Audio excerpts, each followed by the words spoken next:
Event I know everyone's been excited for the entire conference. To introduce our next speaker, which is some congressman you may have heard of, please join me in welcoming returning C4L President, Ron Paul 2012 Campaign Manager, John Tate.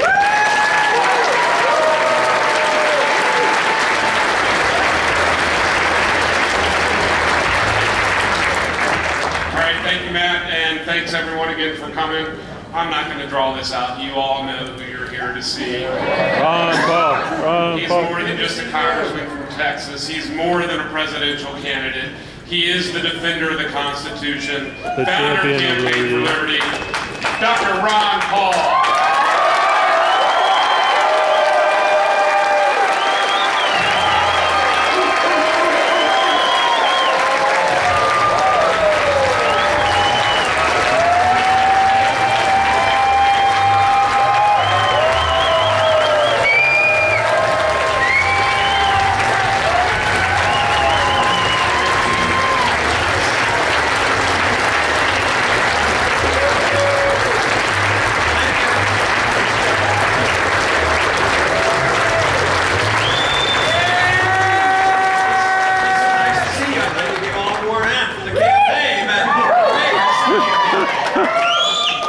Campaign continues. Campaigning for Liberty.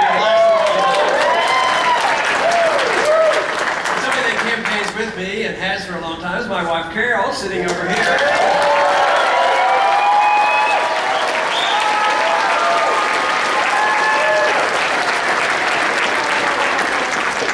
But it is a delight to see an enthusiastic crowd. I'm delighted you're here tonight and this week and being involved in Campaign for Liberty. Because in many ways, that's what all of us are doing. And in many ways, I've done it for a few years. And since we started this organization 4 or 5 years ago, 4 years ago, I guess, I got to name it. And I thought, well, why don't we call it something that I've been doing? Campaign for Liberty. That's what we'll call it. So that type of campaign goes on for a long time until we win. And since the world is imperfect, we'll never have perfect liberty. But if we don't campaign for liberty, the other side is going to keep campaigning for statism and big government, and they are our enemy, and we must stop them.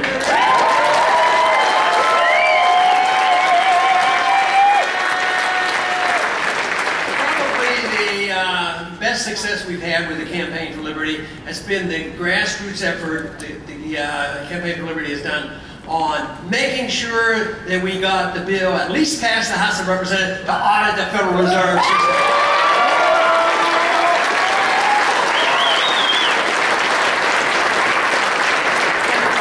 Not only that, we're getting the legislation passed in the House, and who knows, we might still get the rest of it done in the Senate, but we don't know. But the more important thing is calling attention to the American people the issue of monetary policy.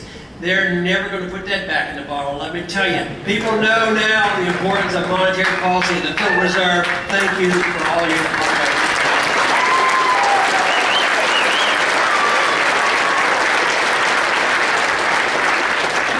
Liberty is the issue, because if you understand liberty, you can apply it to whether it's civil liberties, foreign policy, monetary policy, economic policy. It's all very much the same.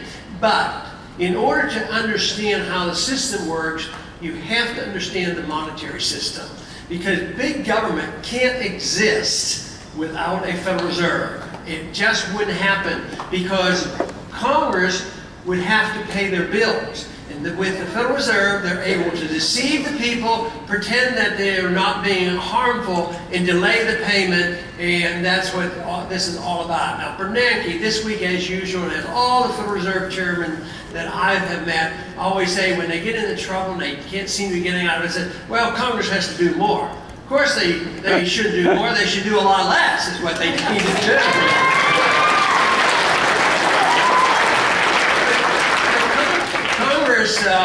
It isn't the Fed against the Congress against the Fed. The Congress created the Fed. And the Congress, you know what? They can get rid of the Fed if they want to, and should.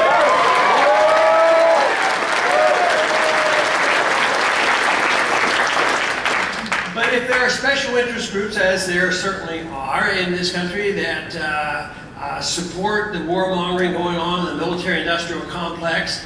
And if they had to tax the American people to pay all the bills for all the wars, just think in the last 10 years, the national debt went up over $4 trillion just for the wars that we have been fighting in the Middle East. And just look at the disaster in the Middle East today. 11 country embassies being demonstrated against with violence against Americans because for some reason they don't like us dropping drone missiles on their countries. But this expenditure couldn't happen. And wars couldn't be fought if we had honest money, because the people would have to be taxed and they would rebel and say it's a bad investment. But it is so deceitful, and they can delay the inevitable for a long time, but that long time is coming to an end, and that's why our work is so important right now, because we have to keep something in.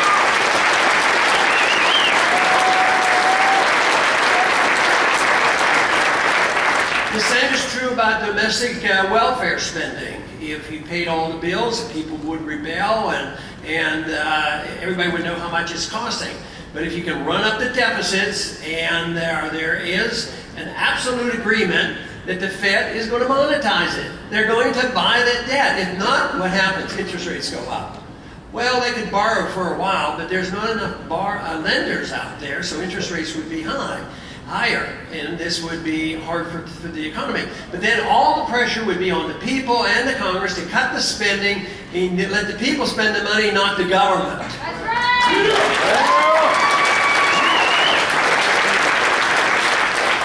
If you look at our history up until 1913, it was far from perfect, but the size of government didn't have steady growth.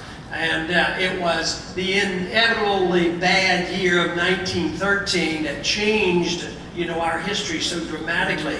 Bringing in the Federal Reserve, changing the foreign policy that said that we're going to make the world safe for democracy. We'll have to fight one more war to end all wars, and you know how well that has worked out. Create an income tax, and just think of the past 100 years. But as I have tried to say so many times, and certainly tried to point it out in Tampa, it's all coming to an end, and we should be grateful that it's coming to an end.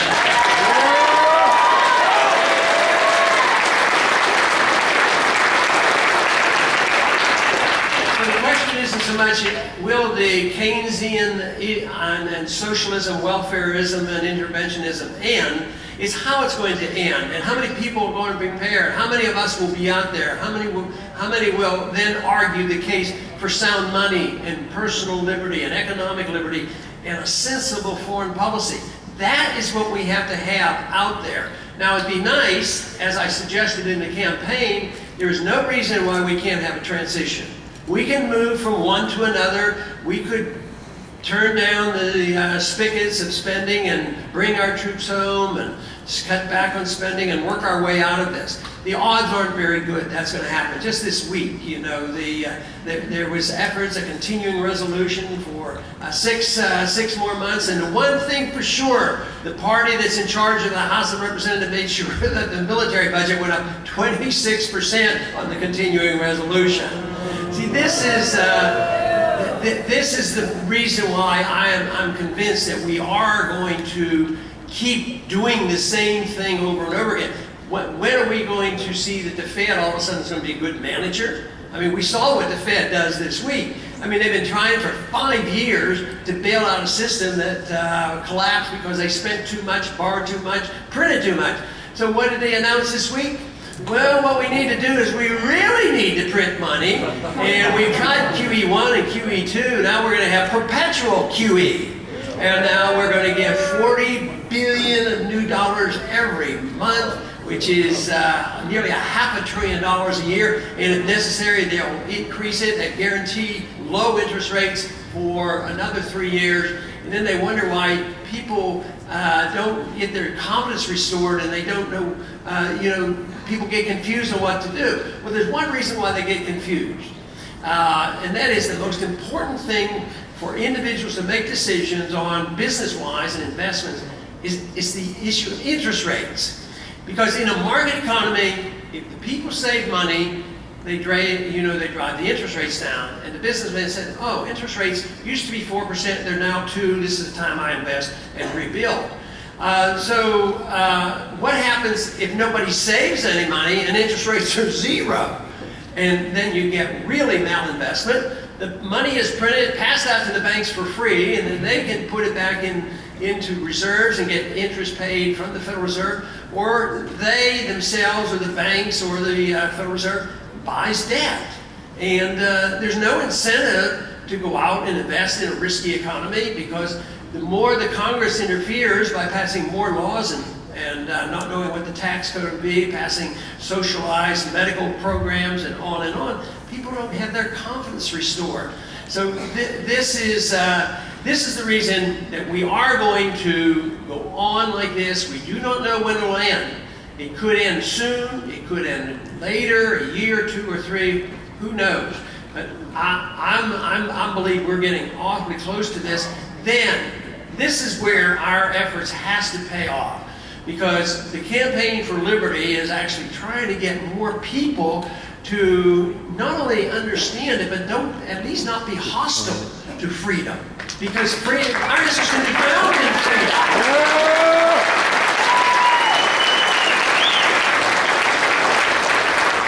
Because in so many other countries, when they have faced these crises, they end up with dictators. And we have more dictatorial and authoritarian governments than ever before. And not only do they tell you what you smoke and drink and eat, but they're telling you how big your Coca-Cola can be, how big a glass of Coca-Cola you can have. And it's pretty absurd when you can't drink raw milk and you can't make rope out of hemp. You have a serious medical condition.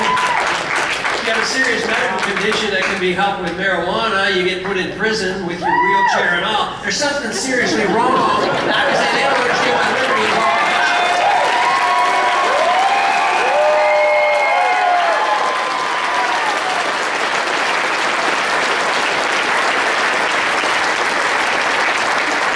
But obviously you do, and that's good, and that's the good news. And there are a lot more of you out there than you ever realize, a lot more than I ever dreamed of.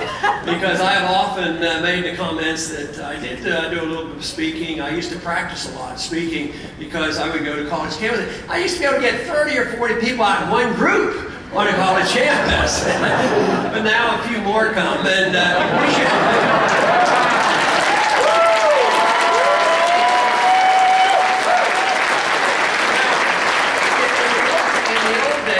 If you were running as a conservative Republican, you go to a conservative campus, you get a nice crowd out, you get all the pluses. Hey, isn't this great?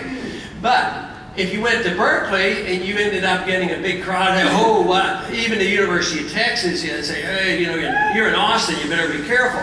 But now, with the freedom movement, you can go to a conservative campus and get a large crowd out, and go to Berkeley and get a bigger crowd out.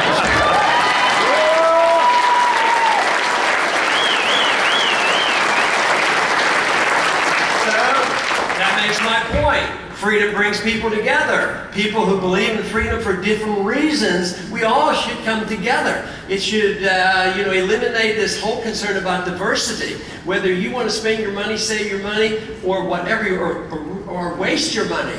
In a free society, you can do it. But if you waste your money, don't go to your neighbor and say you have to bail me out and you have to pay more taxes. That's what you can't do.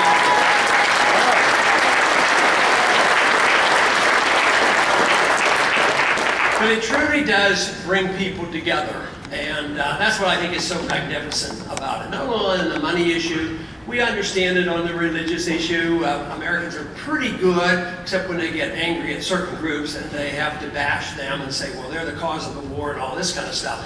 But in religion, we have so many different religious beliefs, and we have people, guess what, in a free society you're even allowed to be an atheist, and we don't put you in prison for that. It isn't the point of what you believe, it is the point that you're allowed to believe. And the other important thing is when you legalize freedom, whether it's personal habits or economic habits, you don't endorse what the people do. And that's a big difference. A lot of people will come up to me and say, well, I agree with you, and this drug war is horrible, it's all this bad. but I can't endorse, people doing those things, to their body. We have to protect them against themselves, And I was thinking, yeah, politicians and bureaucrats know more about protecting you against yourself than they do themselves. I said, that doesn't work. And this whole notion that we have to depend on the government to tell us what our habits should be. But if we allow people to make these decisions, in economics it's easy, in socially, in religious sense, the First Amendment, it's a philosophy of tolerance. But tolerance is not endorsement. And if you get to keep all your own money and you gamble away and lose it, that doesn't mean I endorse gambling. Well, like I said, though, that if you have a lifestyle that punishes yourself and you suffer from it, you cannot use force to be taken care of by other people. You have to suffer the consequences.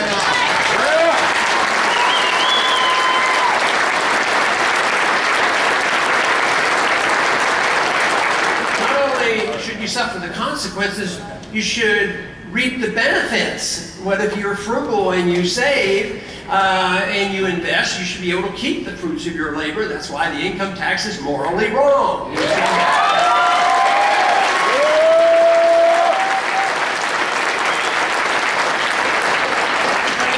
Society with the governments that we have now and put up with for so long is, instead of being the protector of private property, they destroy the concept of private property. Instead of protecting and enforcing contracts, they interfere with the contracts and put force on it and manipulate things. So this, they're working perversely.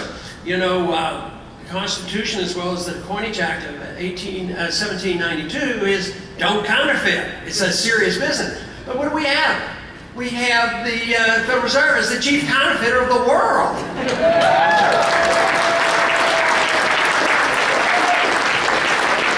Then we have the Fed manipulating money and credit. We have people who still would like to take care of themselves. Work hard, save some money, put it in the bank, earn some interest. Yeah, 0.5% or 1%. And Bernanke, he was on the air today recognizing this because he's done it to me in the committee when I bring it up. All right, somebody wants to save their money, they don't want to take risks in the stock market, and they want to earn a little interest, and they don't earn, Now, he says, yes, but the health of the economy is more important than making sure that everybody's taken care of. Some people will suffer. So if you're elderly or on a fixed income, or you want to save and you can't earn any interest, and the market rate of interest would be 5 or 6%, that's beside the point, because we have to help the economy. Usually the word economy means banks and big corporations and politicians and governments and foreign intervention. That's what it is. That's why we have to attack this whole system.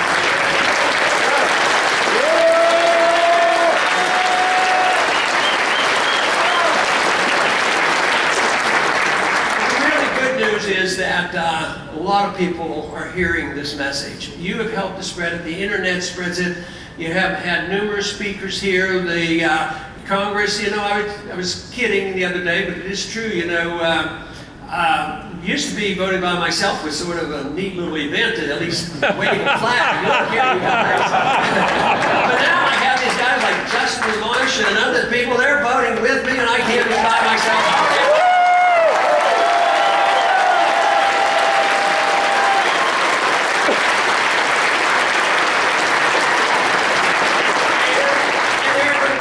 People, then it won't be fast enough.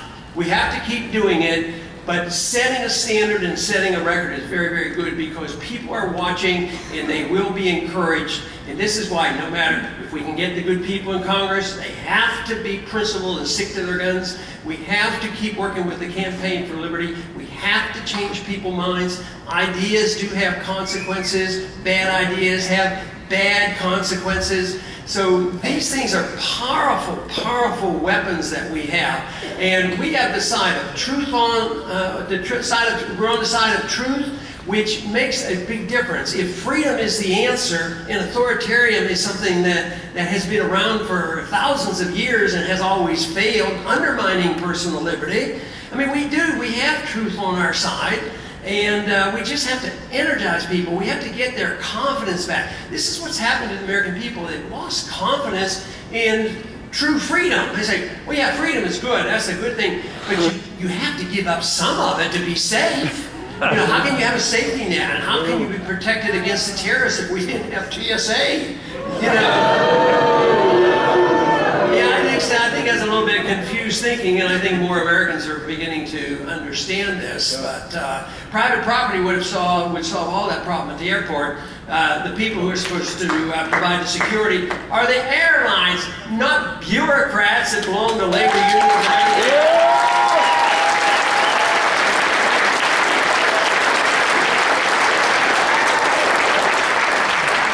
We've given up on the idea of private property and contracts and sound money, but we've been careless on allowing certain small groups of people talk the American people into believing that if you don't support the wars, you don't support the troops, and you're un-American and you're not patriotic, guess what? The people on active military duty have spoken, they have been very vocal, and guess what? They support the cause of liberty, and they supported our campaign and said these wars are unnecessary and not beneficial.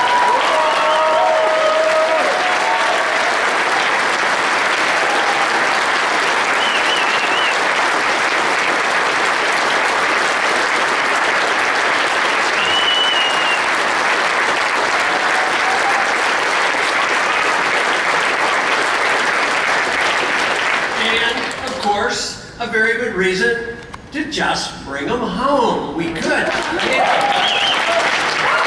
can't understand the inability of us to convince more, because to me it seems so logical. If you're out of money and the wars aren't any good and they're not constitutional, and we've spent $4 trillion we didn't have, and we would have more peace and prosperity by having a foreign policy where we defend our country properly and constitutionally with the permission of the people through the Congress, instead of allowing the President, the United Nations, and NATO decide it. Why shouldn't this be welcomed with open arms and say it's time to bring it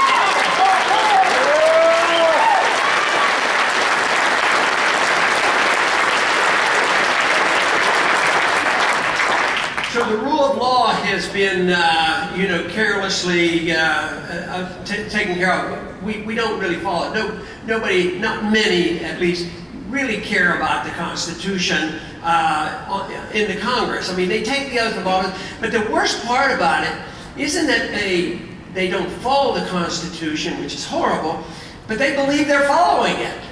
I mean, they've been rationalized by our educational system that said, well, it was never meant to be overly rigid. It has to be adaptable. We have to adapt it to modern times. Even today, I was on an interview, and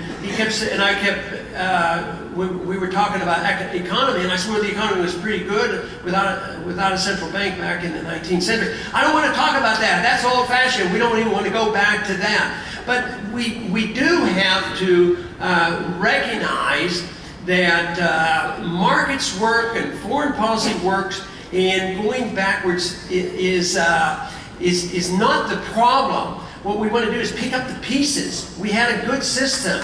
We knew what we had. It's to quit doing the dumb things, because it's so easy to figure out that living within our means as individuals, we have to do it. And government should have to do it. The politicians should be held responsible. But the big question is, really, the question that always has to be asked, and you have to get the right answer, and that is, what should the role of government be? And government's been around for a long, long time, and government's always overstepped. But if the government would be what the Constitution says it should be very limited to the protection of liberty. If you want more government, it should be local and not at the federal level. Certainly, it shouldn't be international. It shouldn't be united.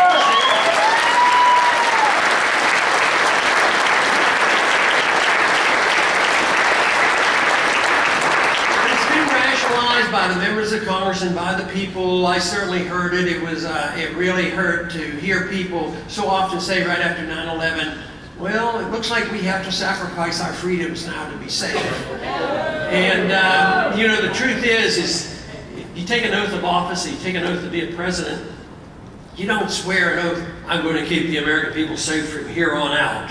You know, that is, matter of fact, if you start on that, that means I am going to keep you safe and you'll have no more liberty. You know, that's the only way you can be perfectly safe. No, you want to obey the law and you want to protect life, liberty, and property, and not much else. You know, a judicial system. But we had given up on this 100 years ago. But the magnificent story is now that, and it's been much more than I ever expected in these last 4 or 5 years, there's been a tremendous surge in the interest of this. I mean, just think a whole new generation of young people right now are joining us. I mean, a lot of us have been fighting this for a long time and we've always been outnumbered. But if we can keep this energy going with the younger generation, and I'm not talking about the college graduate, I'm talking about the college student and the high school student. They never understand this stuff.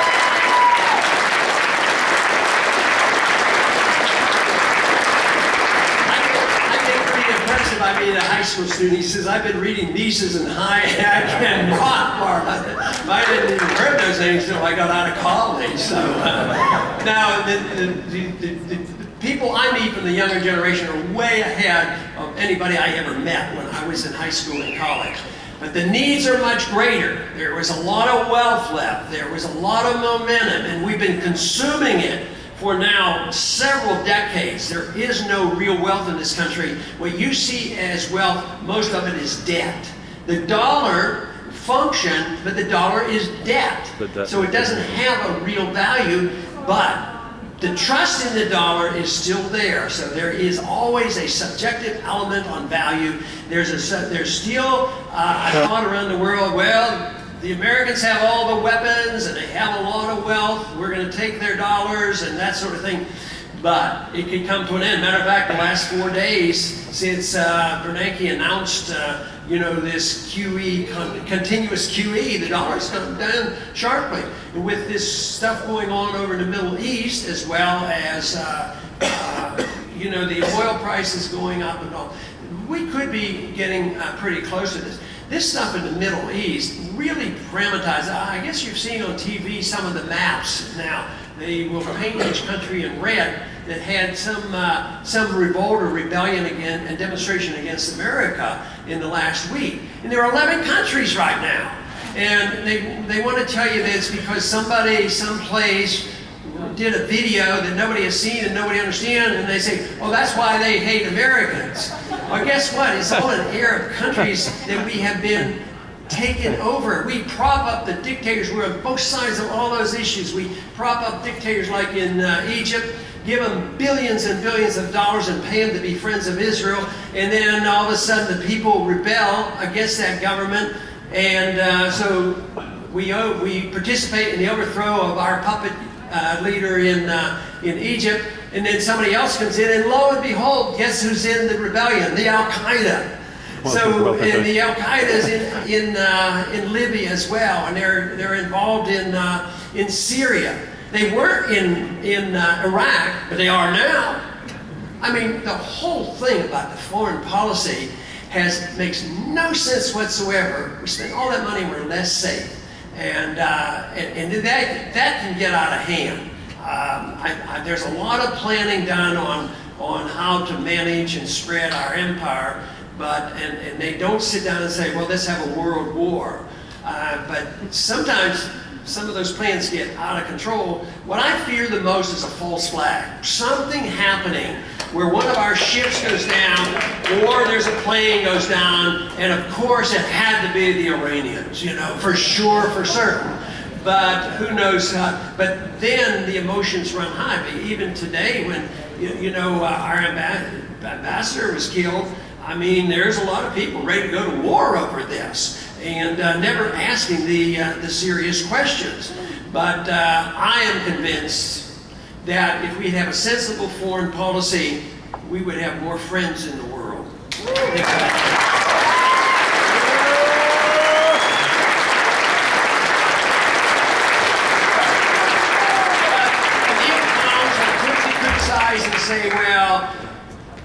Paul just doesn't understand, nor does he care about this great thing called American exceptionalism. That we are the greatest and the best and we can tell people what to do. Well, we could be the greatest and we could be the best, and we've had a lot of good traits in the past.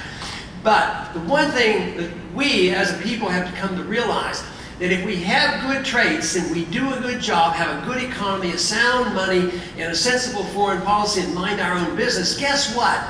Others might want to copy us. They might want to emulate us.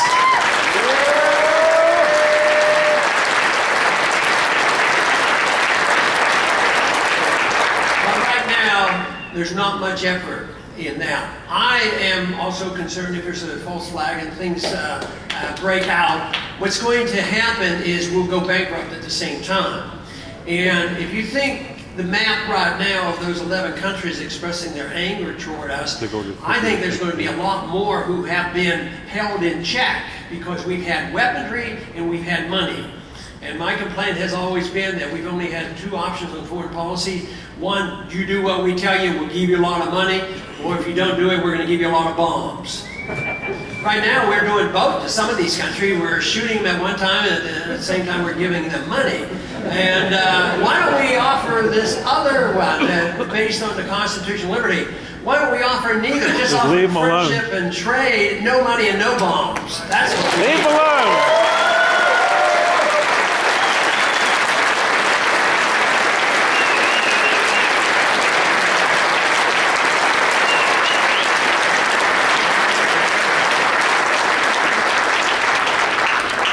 Things that the freedom movement has been doing and the Campaign for Liberty is trying to get people to think of liberty as a whole, not in pieces.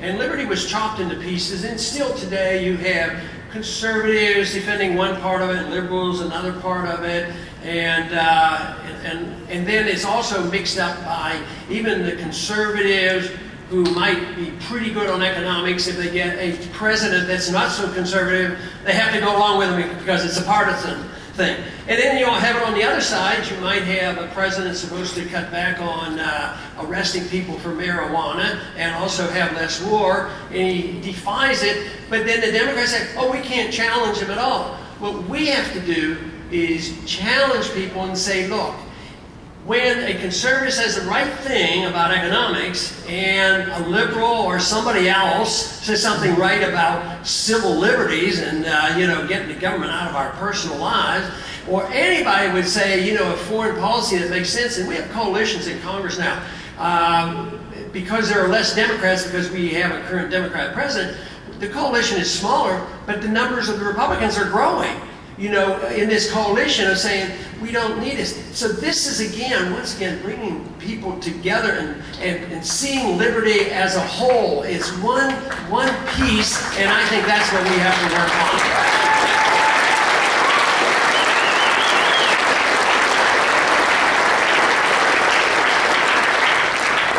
A lot of times they'll accuse us of wanting to go back to the Dark Ages, but the Dark Ages is authoritarianism.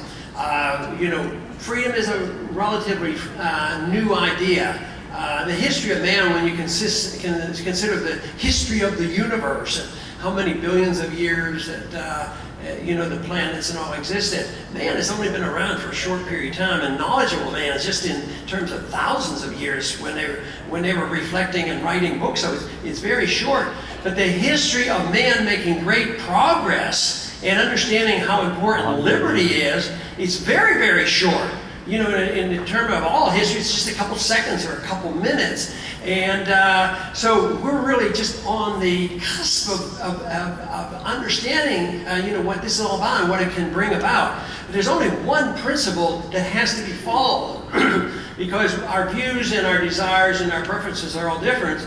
Is you can't force other people to do your bidding if they're not hurting you.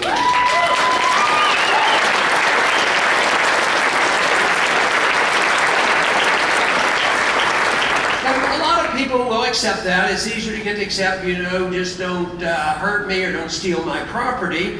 But then they say it's okay for the government to do it. The government's not allowed to initiate force against anybody either. They can only be a participant in trying to repel force or settle disputes. But they can't come along and say, well, we're going to use force to make other people do their bidding, that even though the individual should do it. So it's individuals and government that should never be able to initiate force or violence against another one to bring about social or economic change. That one rule would solve our problems, I'll tell you, practically.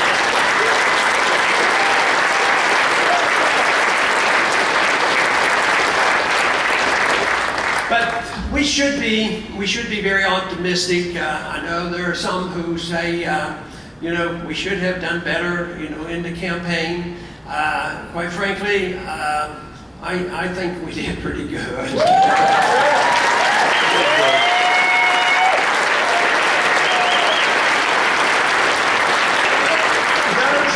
Those who say that we should have done significantly better, I don't know whether they quite understand, you know, what we as a group are taking on. I mean, it isn't like we're taking on one small faction of the Republican Party and say, yeah, we want to nudge you a little bit more conservative or something like that. I mean, we're taking on the establishment that controls both parties.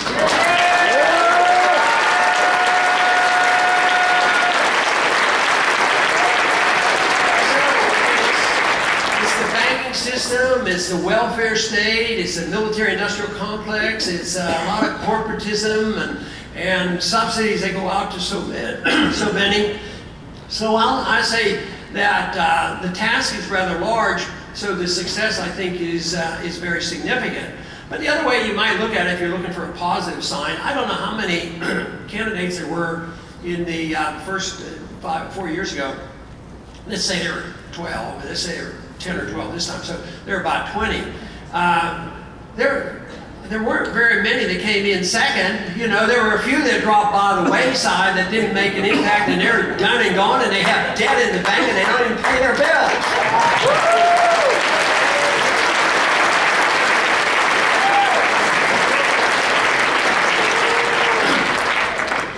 Real excitement is the numbers of people who are joining us, and that's where we should be positive. We have so many more people now, you know, in office at all levels of government, and there'll be a lot more added this fall. Now we can't. That isn't the total measurement, but it is a significant measurement. There's some people, you know, that love liberty and fight for it and write about it and say, you know, this voting stuff doesn't add up to much. But political activism, if it had been ignored by the founders, we would still be in a pretty big mess, because they were philosophic and they were idealistic, but they took political action too. So that's why I think political action is quite all right.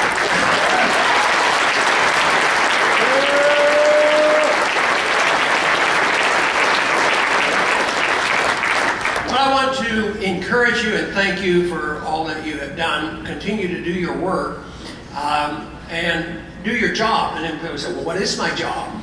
You have to decide what your job is. You just have, the only thing I can urge you to do is understand the principles of liberty. But you're here, you're a participant, you're involved, and we have people representing us in different levels of government. But everybody has something to do. It can be purely educational. It can be, when people come in to the office and ask, a lot of times they want to say, how do I become a congressman? I say, don't even try. It's okay if it happens to come along. Most of it's luck and this sort of thing. But there's a lot of, you know, uncertainties about running for office, and there is some luck in it. But a lot of times I encourage them to, you know, if they're very interested, I would just love to see more in the media, more writers, more in the newspapers and TV.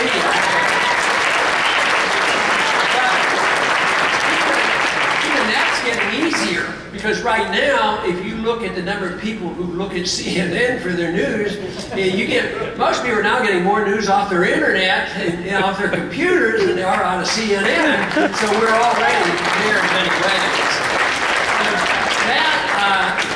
And everybody has different talents. Some people don't even want to do public speaking. Some people enjoy it. Some people want to run for office. Some people Some people actually have a knack, even under these circumstances, they can make money in this economy. Well, let them go make the money and let them help out the other groups, you know. And we have a lot of supporters that way, and that's their prime goal is they do well and understand it, they make money, and they donate to these organizations. So that is pretty important.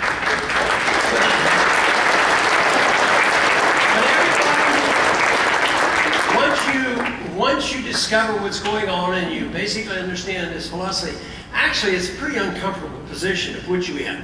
Because I hope you're miserable the rest of your life unless you're trying to do something about it.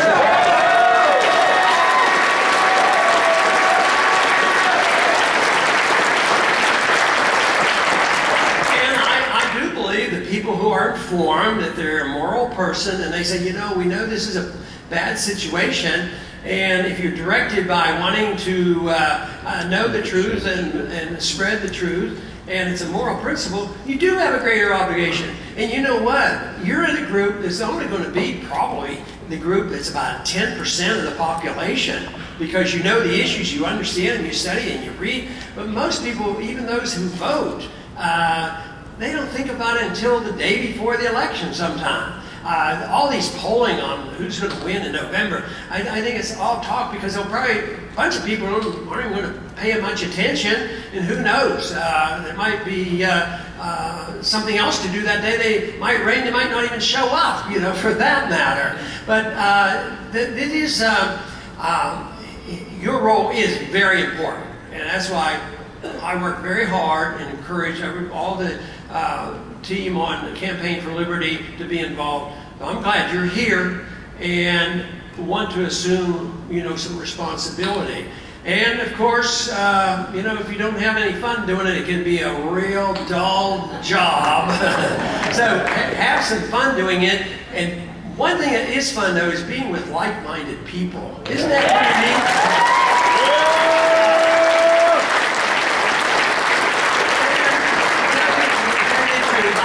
Be with people that are like-minded, that might have a completely different attitude about what their social values are and what they want to do with their money and how they want to do, because I can just sort of smile and say, well, you know, I wouldn't do that. That's a pretty stupid thing to do. I think it's so neat that we can bring these people together and say, it's freedom, it's liberty, that's what we're fighting for. Thank you very much for coming.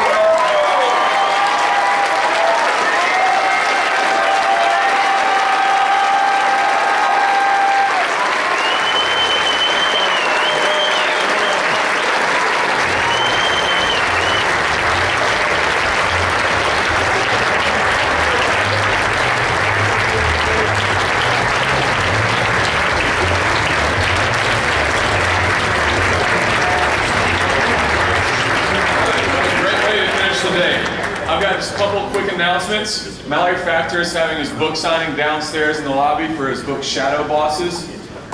We are going to have a special sneak preview screening of Atlas Shrugged Part 2 right here at 9 o'clock.